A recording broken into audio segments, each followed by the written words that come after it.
Bueno, welcome everyone to HITEC Live. Bienvenidos. If you're new to HITEC, welcome as well. I'm Viviana Costa, I'm the Executive Director of HITEC, and we are always so thrilled to bring this community together. If this is your first HITEC Live, this is a bi-monthly series that we bring the Hispanic technology community together to connect, share, and learn something new.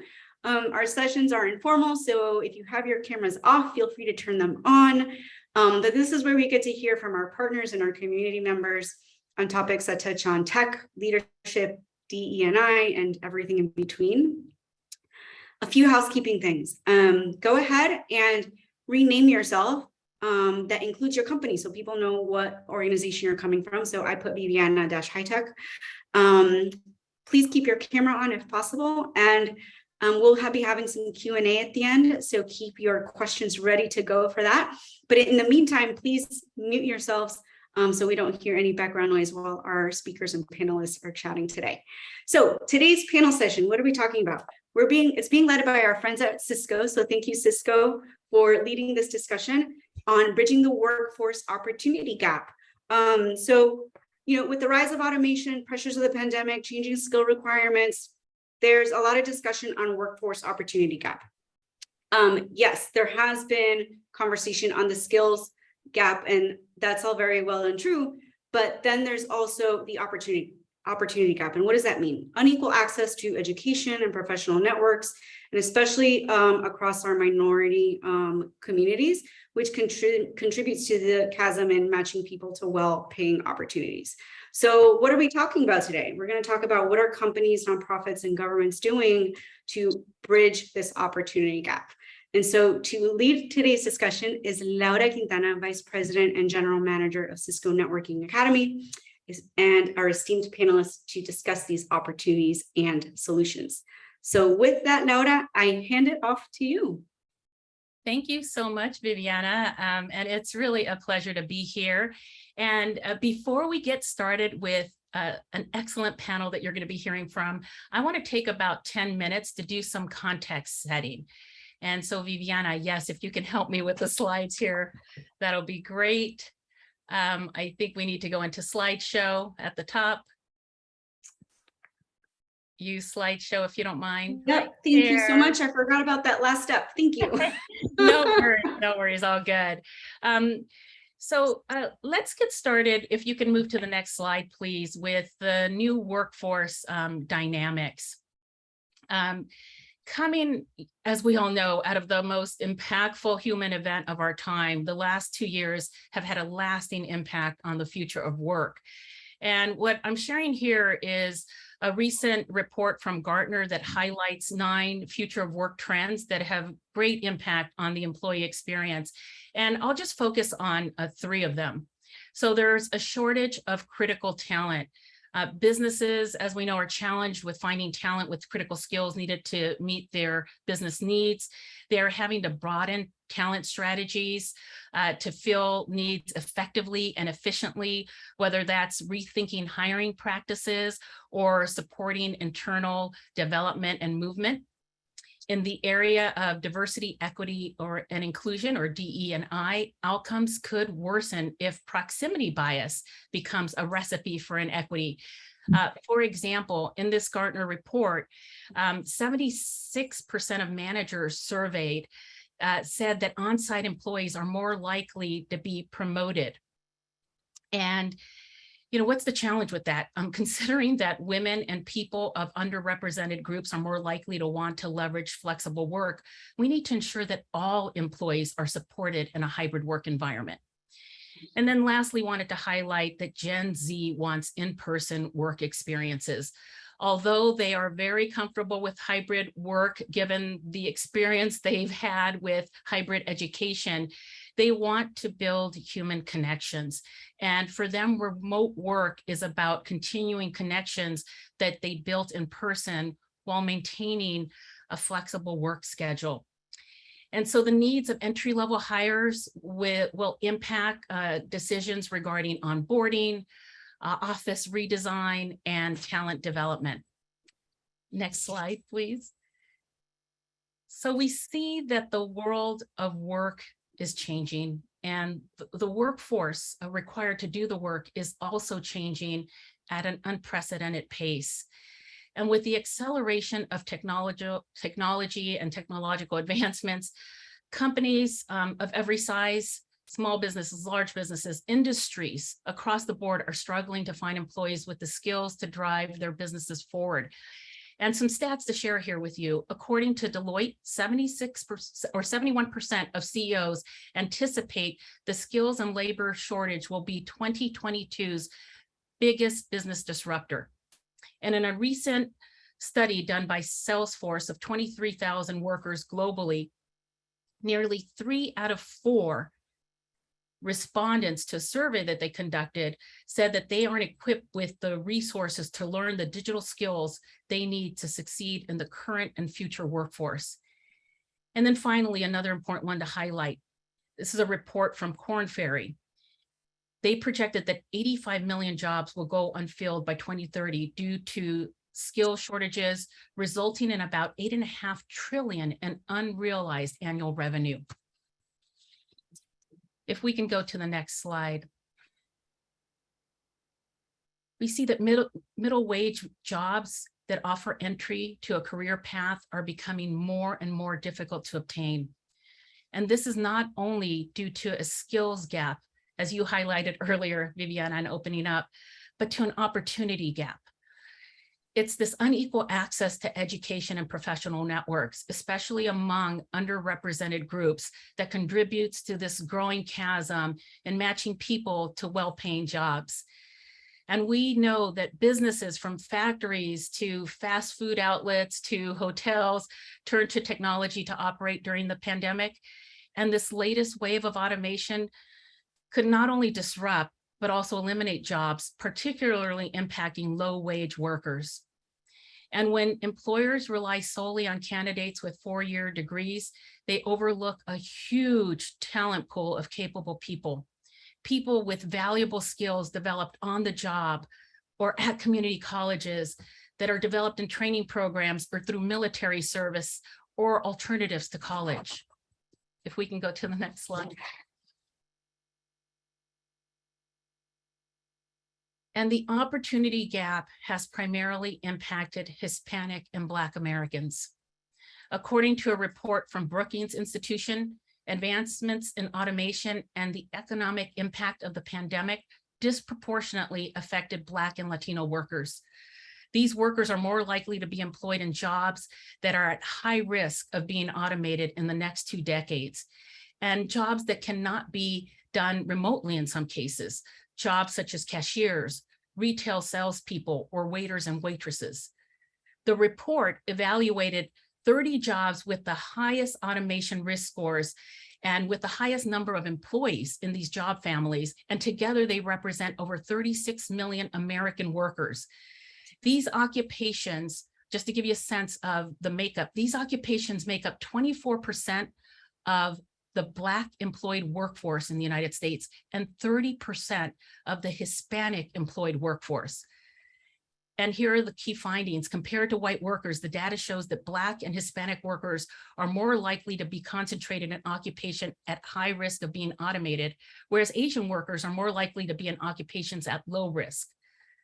The pandemic also impacted college enrollment, with colleges seeing declines in enrollment. And from a Pew Research report, which you see off to the right here, Hispanic and Black Americans are the least likely to be enrolled in college. And only 23% of Hispanics and 26% of Black Americans between the ages of 25 to 29 years old have bachelor degrees or more. If we can move to the next slide.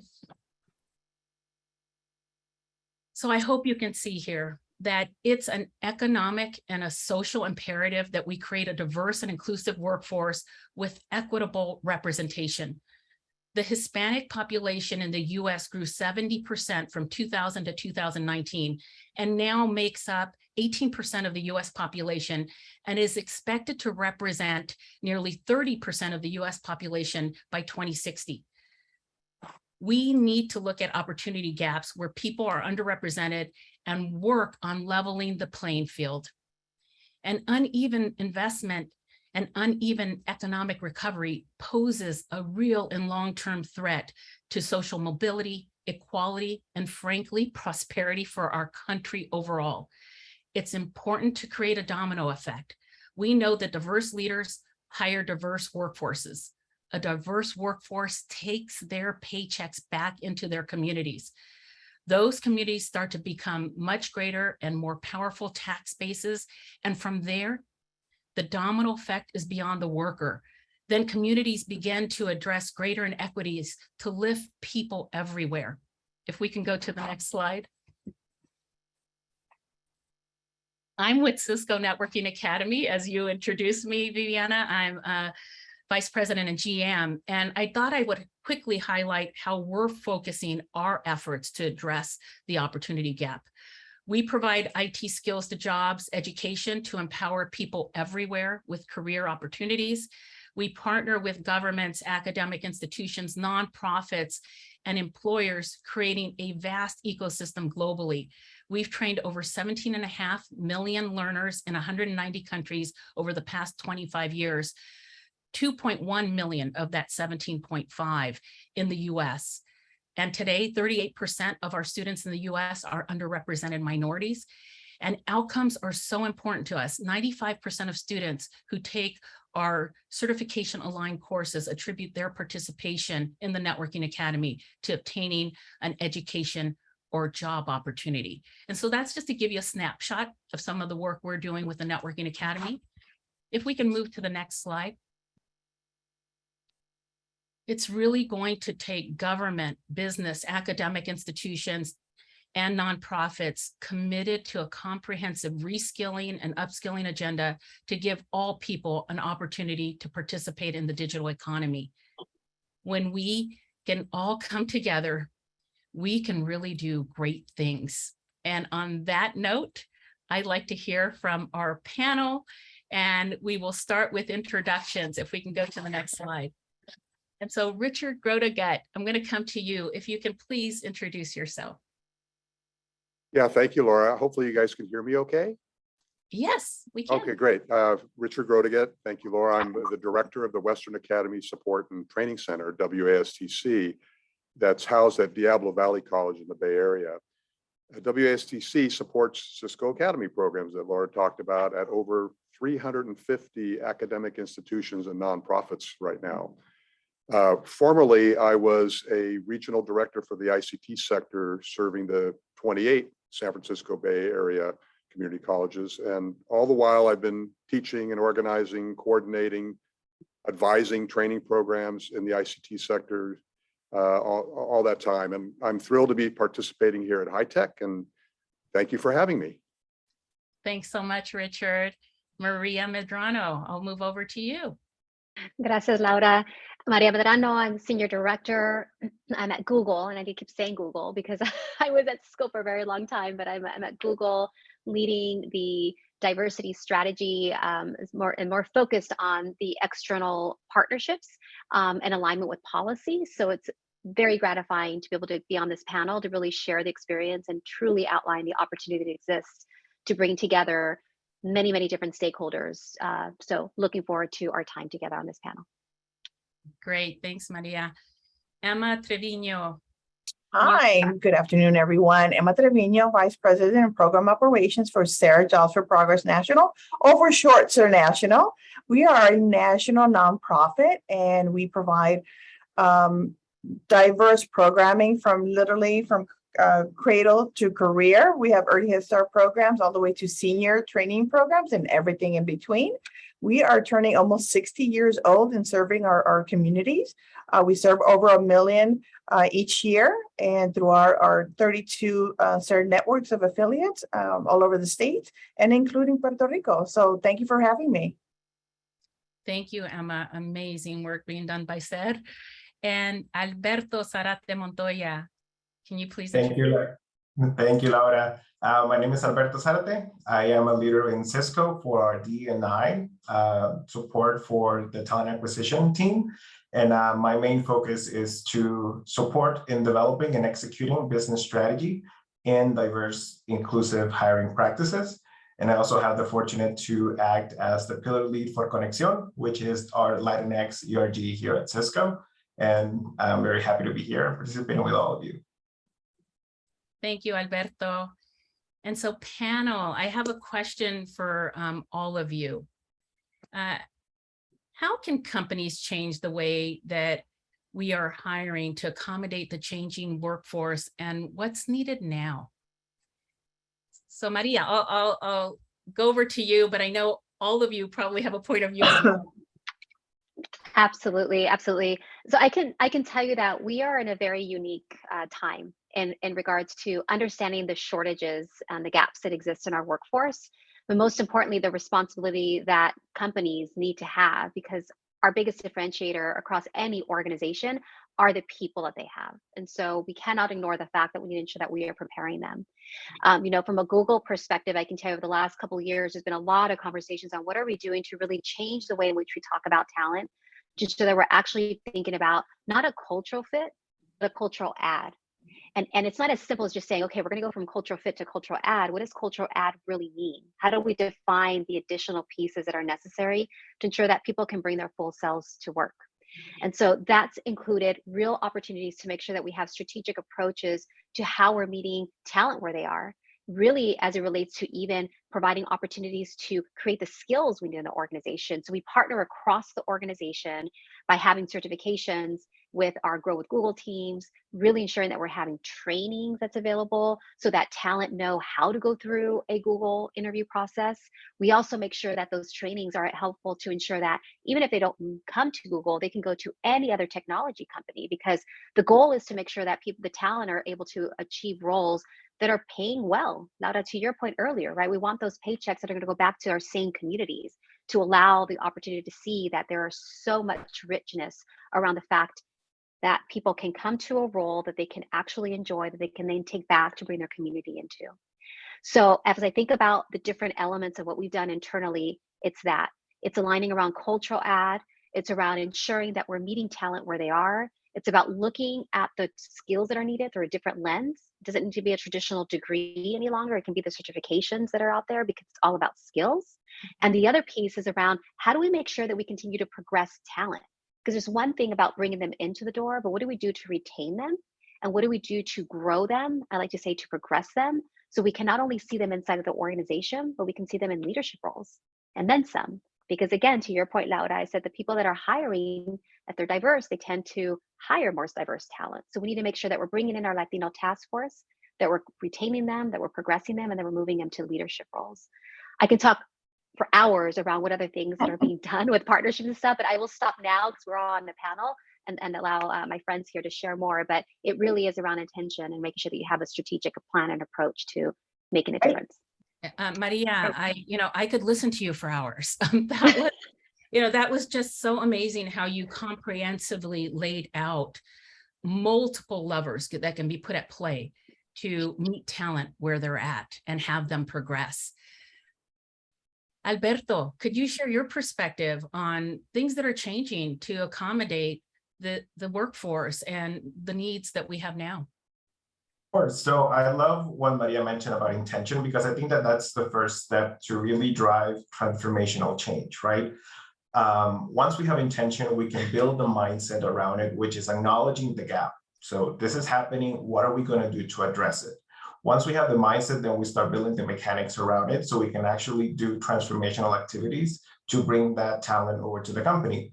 And for me, recruiting, it's a passion of mine. And I think that the first big question that needs to be addressed is, what is the talent that we're going to look for? Or how do we define talent as an organization? The traditional way is, we have a long list of requirements, and our expectation is for someone to start day one and being able to be successful 110% and no training, no ramp up. You just go into the company and go. But right now, what we're seeing is that we need to start thinking for a more skill-based and hiring for potential. So once you identify and define talent and baseline skills, soft skills, or technical skills, then you can restart and think about your recruiting process as a whole.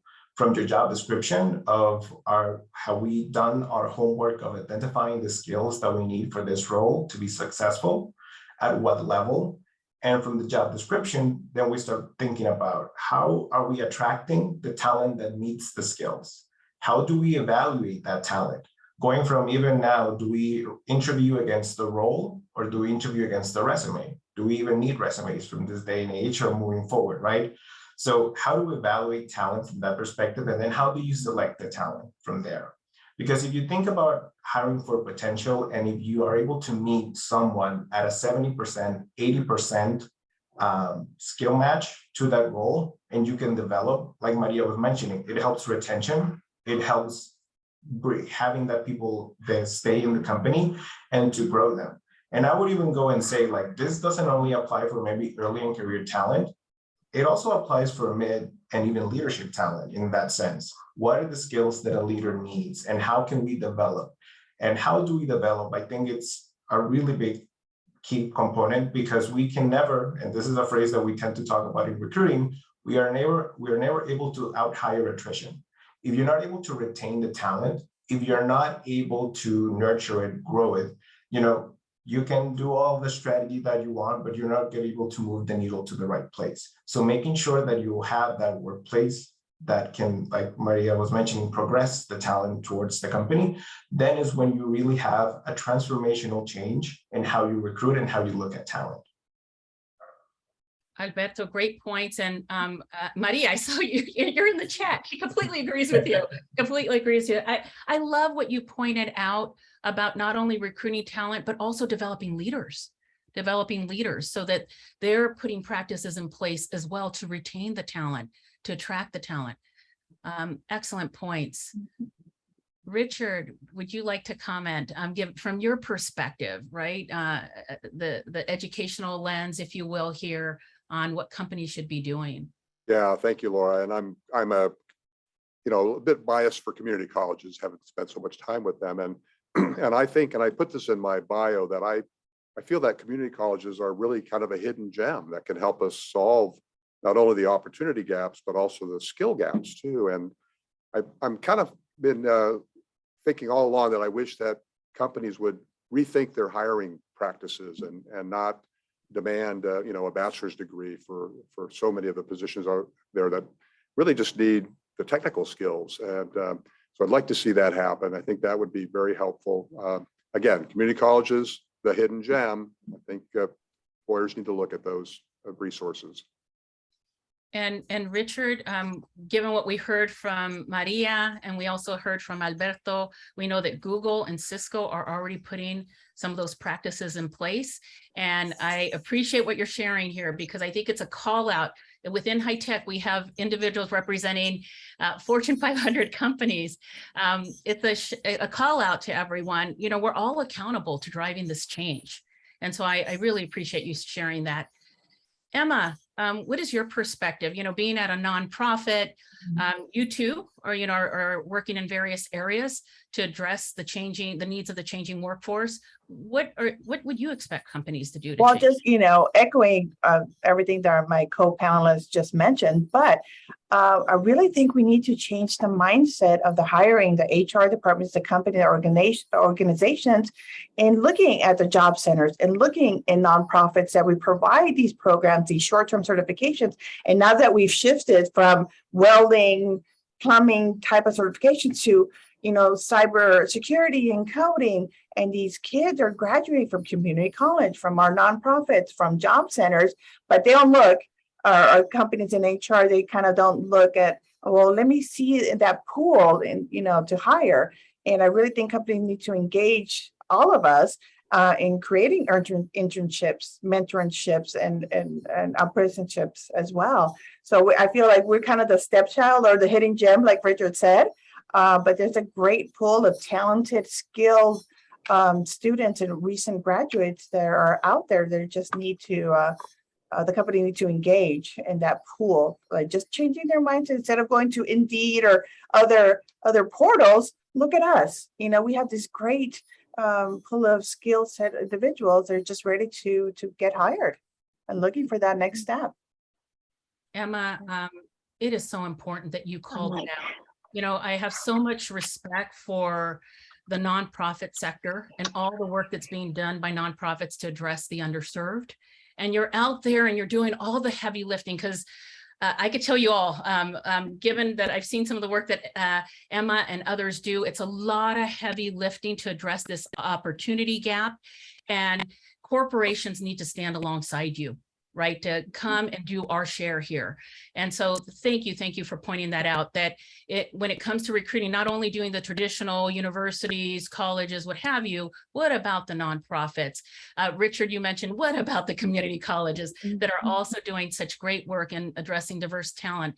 So Richard, I want to go back to you in terms of, you talked about community colleges having some changes.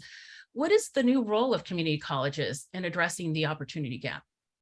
Yeah, thank you, Laura. Well, community colleges have always been more affordable, and fees are pretty low, lowest of any of the, college level courses. And recent, promise grants have made them even more accessible. Here in California, we have 116 community colleges, and the only admissions requirement is that a student has to be 18 years old. And I think our role is changing, and I'm hoping that I'm part of that. And there's a shift from the old sort of junior college model of, preparing students for university rather than, really focusing on workforce readiness. And so the California legislature put their full weight on this transition by providing really millions of dollars with their strong workforce program here in California. And having funds, though, is not enough. We need to do something with those funds. And so I think we're doing that. The number one focus at many of our colleges is to hire faculty and staff that, better reflect the students that are being served, which is very reflective of, the general population. And we also need to use that funding to better accommodate students' needs with, flexible schedules, school calendars that are not traditional fall and spring, and with winter and summer breaks. I think some of the colleges are really trying hard to offer just-in-time training as well. And our relationship with our partners like Cisco and the Academy program and Google's program and many others that are jumping in and doing the same has been very helpful as well. Yeah, And if I can jump in, Laura, I'm sorry, I have to jump in here. The one thing that I wanted to share is, Richard, I'm a huge advocate of the community colleges as well. And I can tell you that the one thing that Richard is outlining as well is that the community colleges is open access. There are less barriers for our diverse students to be able to actually get the skills they need. And from an employee perspective, and I think from a corporate perspective, these are the folks that are agile. They are resilient. They have grit. They have everything that is needed to be able to demonstrate and get the work done. So I think in the way in which we show up to really remove the bias that people have around the importance of creating the opportunity, that's why it is a hidden gem. And I'm hoping over the next year it becomes more of a gem that really allows us to be able to tap into this talent. Because the biggest issue we have in corporate America is retaining talent, ensuring that talent is agile enough, because again, when we're thinking about business planning, things are changing all the time. It's about being able to interpret and understand how to get things done. It's to actually be eager enough to actually be in the trenches to get work done. When we talk about all the skills and all the attributes that we need to have high performing talent, those are the students that are naturally born into their communities that are doing this day in and day out every single day. Why wouldn't we give them the opportunity to bring those skills into the workforce? It's a dual value proposition from my perspective. I love that. I really do. And so it's great to hear from both of you. On Richard, you talked about how the models within community colleges, are evolving to engage students. And Maria, what you've highlighted, to kind of remove that bias and just say, hey, these are really talented individuals with a lot of resiliency, a lot of grit, and a lot of eagerness to contribute. We need to give them a chance. And so thank you both for your perspectives. Emma, I'm going to come to you, given the work that you do. So as we think about companies, governments, nonprofits coming together and working together to solve this opportunity gap, what are your thoughts on how that can be done? And others can jump in as well. But Okay, Emma, I'll start with so I can start as a nonprofit. You know, it's instrumental for us to have strategic community partners. One being example, a community college. So as I mentioned, we have a diverse programming. One of them, just a perfect example, we have a farm worker jobs program in California. So we strategically partner with the community college. So the farm worker program not only serves and helps the farm worker, but it helps their spouse, their kiddos.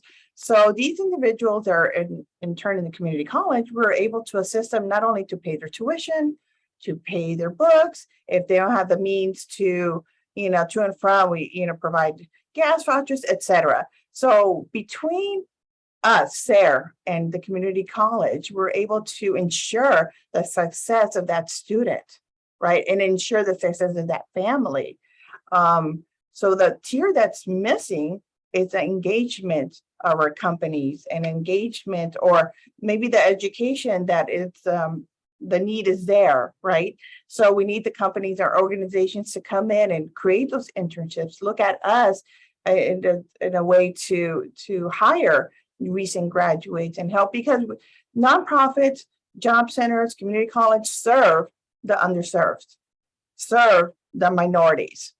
So we need them to kind of shift that mindset and look at us in a different manner, a different way, because we also have a pool of great skilled individuals that are ready to come to the workforce and ready to break that chain, especially those farm workers. So hard, breaking with, you hear these stories. They're like, I'm the first one that graduated. I'm breaking the chain from not working in the fields. And we're able to provide those services and those short-term certifications and ensure the success of these youth. Now we need that third tier, the companies, organizations, government to come in and assist us in doing that and creating apprenticeships, internships, mentorships to ensure that pathway of that student or that recent graduate to, a higher income level position in high demand positions.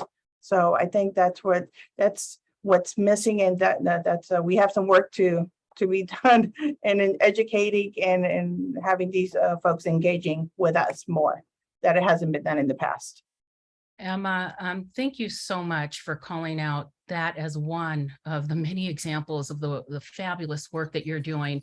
I got to tell you, this one's near and dear to my heart. When my dad immigrated to the US, he started out as a farm worker. And to know that you're making such a huge difference.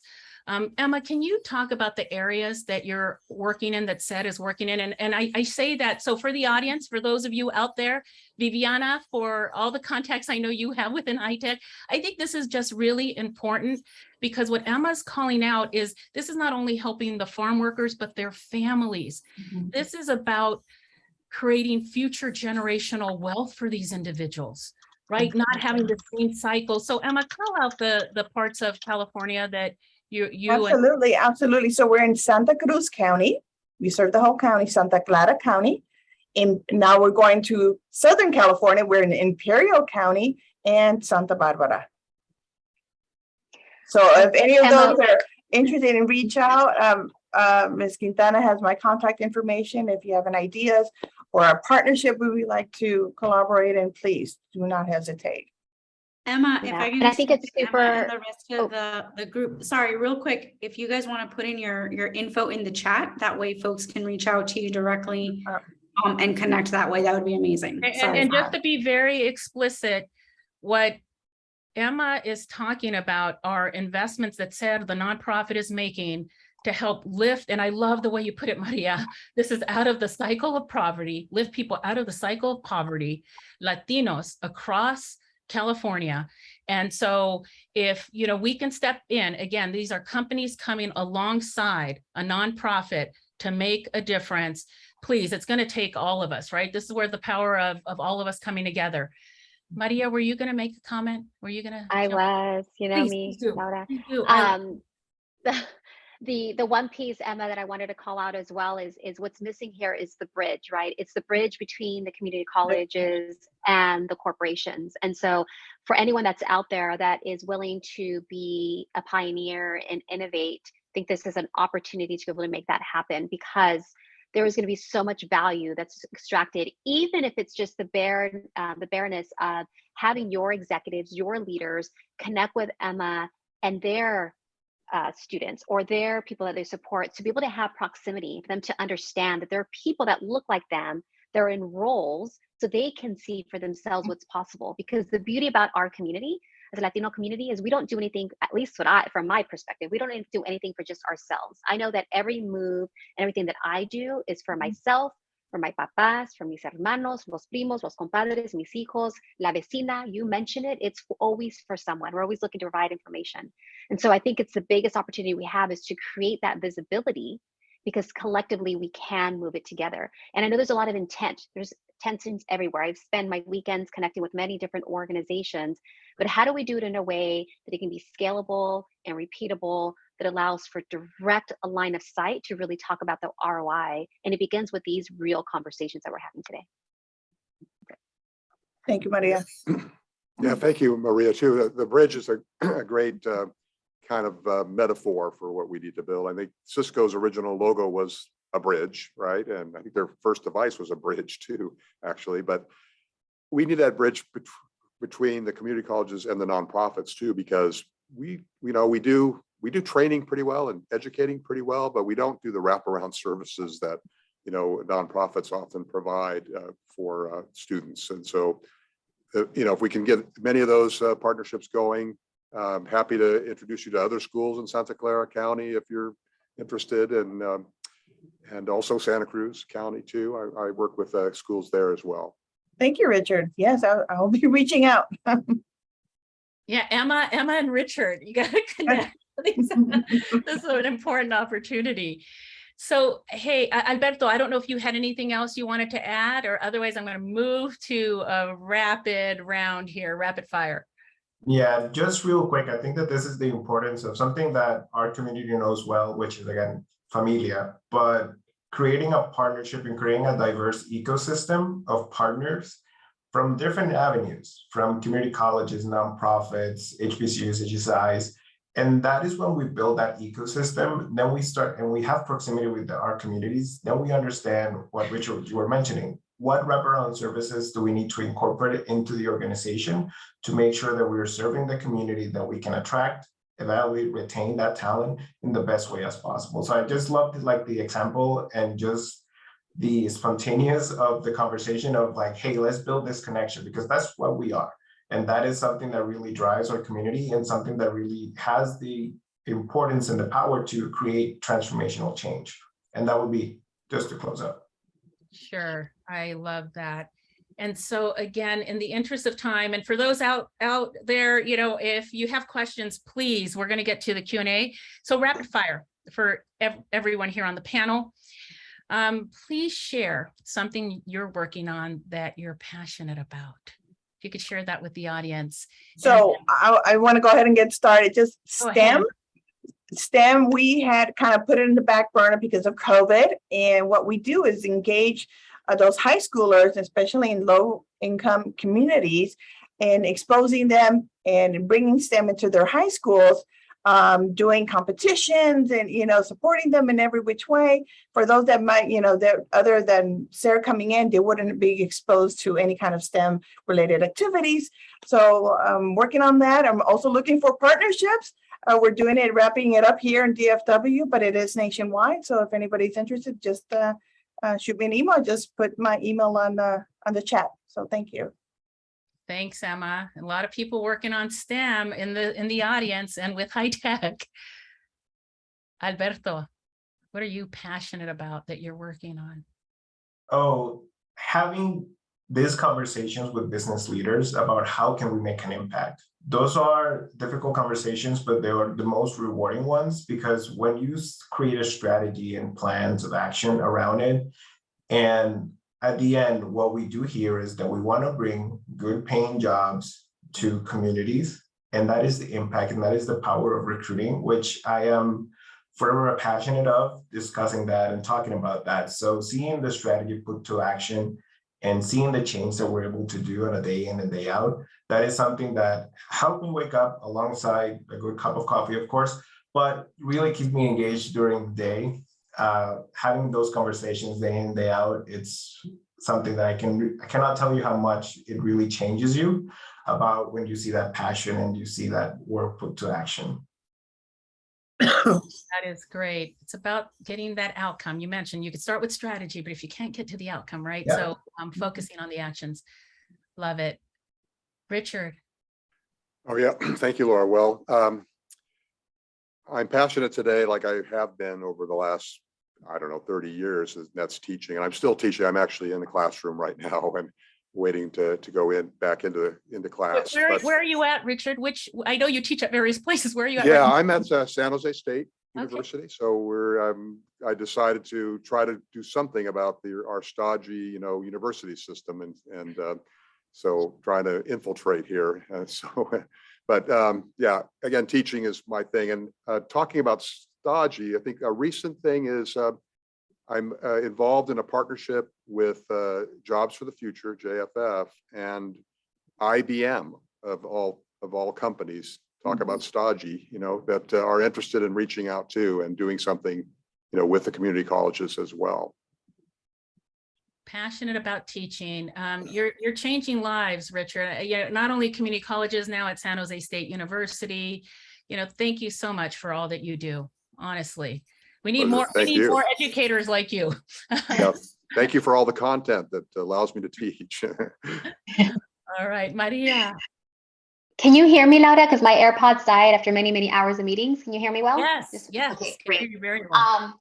So I'm going to keep mine is my purpose right now is increasing opportunity. And why do I say that? Because what I'm doing in my day job is all around that, increasing the impact I can have at Google with our brand and with our employees, and really ensuring that we're delivering the most to retain and progress our talent, but really demonstrate what Google can do for the world because of just the vastness of the organization. On the other side of it is also I'm at the point in my life where I'm thinking about my own legacy. And so I have a full commitment to increasing the opportunity for community colleges. And my number one goal around that is breaking the cycles of poverty.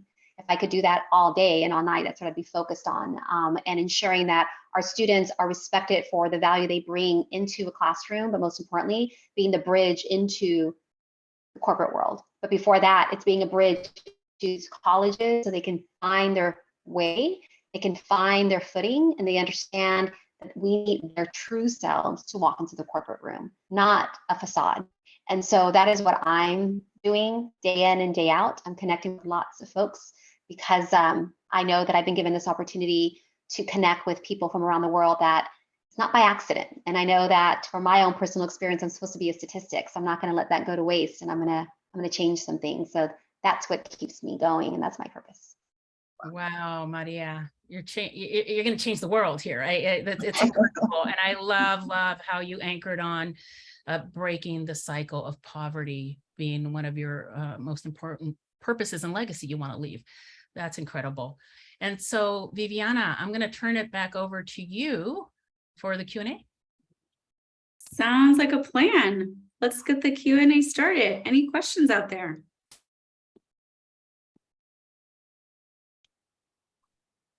You can either put it in the chat or feel free to jump in on camera.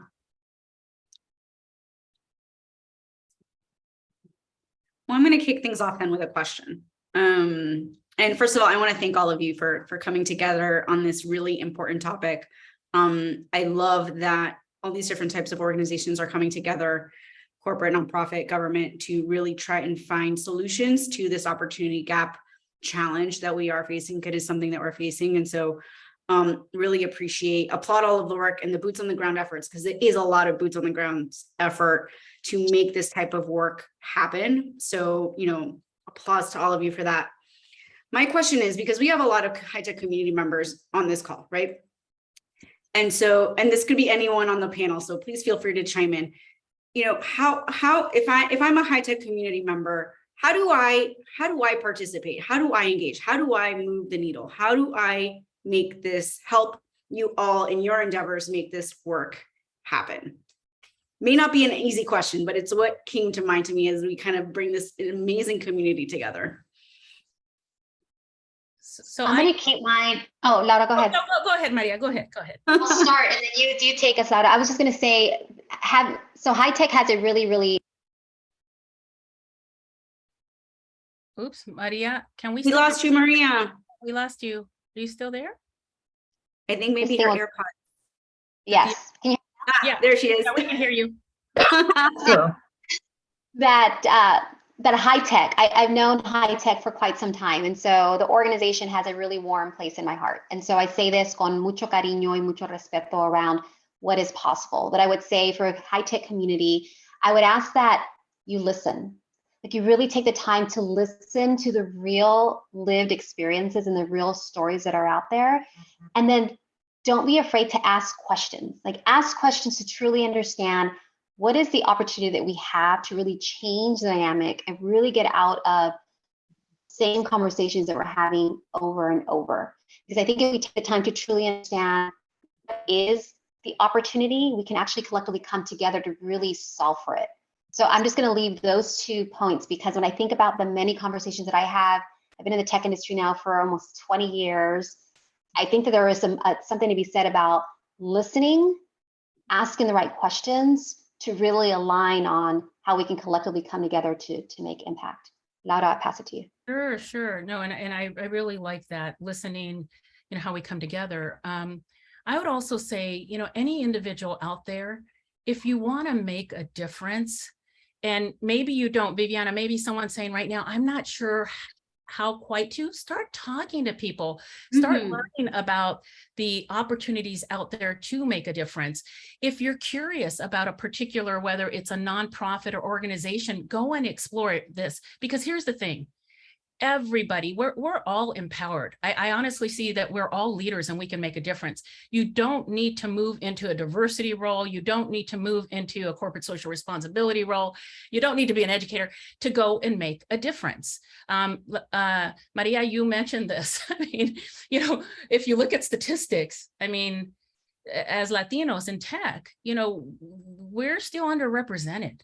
So it's on all of us to identify what is that thing where we can go and make a difference. I could tell you for myself, in addition to the work I do in my day job, I joined a board for a nonprofit. In fact, I'm on the SER board.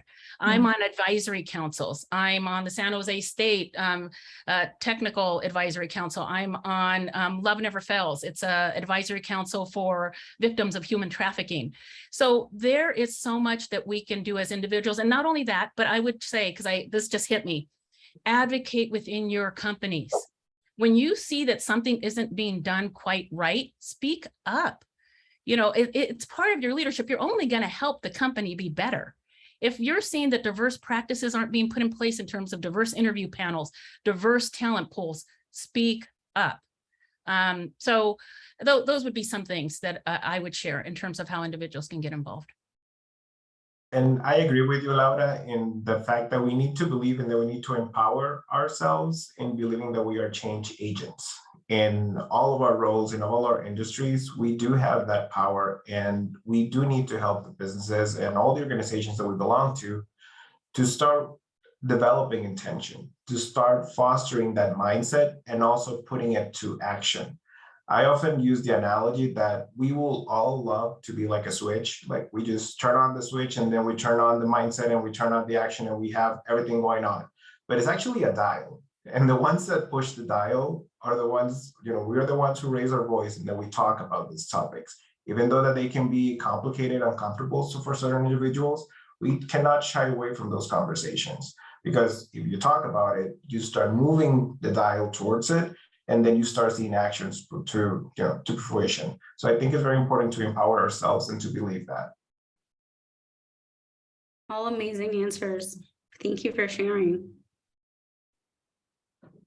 Other questions from the group?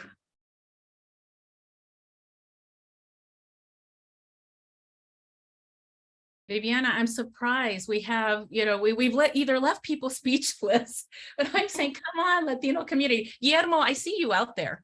Shout out to G. Shout out to G. And it was a shout out from G to, he says I'm here. Maria, he said you will change the world. Maria rocks. And I no pressure there, but yeah, no, he's known me since I was early in career. So he knows when I say something, I mean it. Well, if there are no other questions, I do want to take this opportunity to thank this group. I'll say it again, it's important work. And sometimes it's work that goes unnoticed. And it's so important to have these conversations and to continue pushing the community to have these conversations. What I heard back was, right, listen, ask questions, speak up, talk about it. And we need to continue doing that as a community. So I'm going to tell all my high-techers on here, take a moment, take some time, carve it out of your schedules. You're all leaders. You're all leaders here. HITEC is a community of leaders. And we can all do our part to move that needle. So just take a little bit of time to invest in it, invest back into your communities. So with that, Laura, I'm sorry, Maria, Richard, Emma, and Alberto, I want to thank you all for your time today, for sharing this really important information, for sharing this conversation, opening this conversation. And I look forward to continue these conversations with you all, with HITEC and beyond. So thank you all so much for your time this afternoon. Gracias. Thank you. thank you so Thank much. you. Gracias a todos. I hope Adios. you all have Bye. a great, wonderful rest of your day. Thank you all, everybody. Adios. Thank you.